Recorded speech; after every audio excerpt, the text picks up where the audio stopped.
Bonjour, trois enseignements à ce sondage IFOP La Tribune sur la situation électorale à Montpellier. Premier enseignement, la gauche en tête. La liste PS Europe Écologie des Verts de Mickaël Delafosse arrive nettement en tête, 39%. Elle devance de 5 points la liste du maire sortant Philippe Sorel.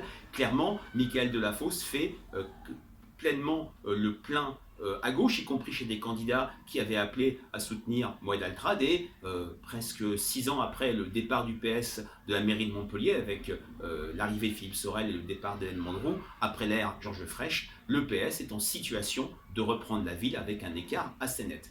Deuxième enseignement, et c'est pour moi le fait majeur, une situation très compliquée pour le maire sortant, Philippe Sorel, devancé de 5 points par la liste Mickaël Delafosse. Il avait eu un score de premier tour relativement modeste pour un maire sortant, 19%. Il n'a pas de prime au sortant, contrairement à ce que l'IFOP voit dans de très nombreuses villes, et il peine à rassembler sur son nom, à élargir son socle de premier tour, avec un socle électoral qui a muté par rapport à 2014, puisque maintenant, Philippe Sorel réalise ses meilleurs scores dans l'électorat Macron et dans l'électorat de droite. Il est passé d'un socle centre-gauche à un socle centre-droit, voire de droite. Troisième enseignement, l'attelage conduit par Moed Altrad ne fait pas le plein. Moed Altrad est décroché, 27% d'intention de vote dans cette enquête IFOP pour la Tribune. Il faisait, avec l'addition de tous ses soutiens, 38%, mais une fois de plus, on voit que l'électoral, ce n'est pas une arithmétique, c'est une dynamique.